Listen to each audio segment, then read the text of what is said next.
कहानी। एक किसान और नदी का प्रवाह। गौतम बुद्ध से प्रेरित। एक छोटे से गांव में एक गरीब किसान रहता था। वह जमींदार की जमीन पर खेती करता था। आधी फसल जमींदार ले जाता, आधी उसे मिलती।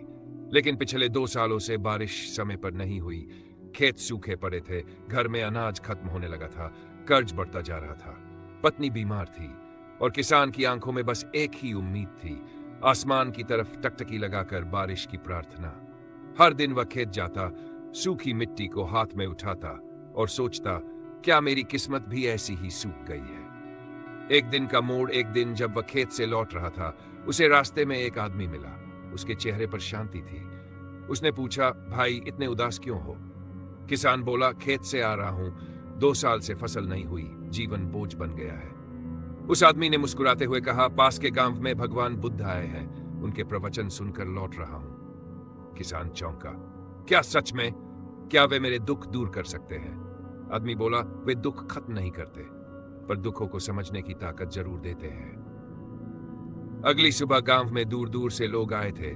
शांत वातावरण और सामने विराजमान थे गौतम बुद्ध। किसान ने हाथ जोड़कर पूछा, भगवान, मैं जीवन में बहुत परेशान हूं, मैं क्या करूं? बुद्ध का पहला संदेश। बुद्ध ने पास खड़े एक पेड़ की ओर इशारा किया। इस पेड़ को देखो, यह अपनी छाया से सबको आराम देता है, अपने फल से सबका पेट भरता है, फिर भी शिकायत नहीं करता।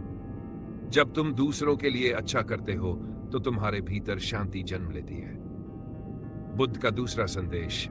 फिर बुद्ध ने नदी की ओर इशारा किया। नदी को देखो, वह बहती रहती है, कभी पीछे मुड़कर नहीं देखती। चट्टानें आती है लेकिन वह रुकती नहीं।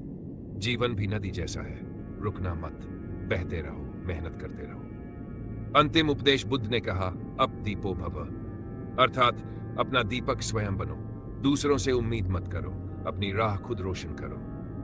परिवर्तन। उस दिन के बाद किसान ने हार मानना छोड़ दिया। वह खेती भी करता और समय निकालकर रोज बुद्ध के प्रवचन सुनने जाता। धीरे धीरे उसके मन का डर खत्म होने लगा। उसके चेहरे पर भी वही शांति आने लगी।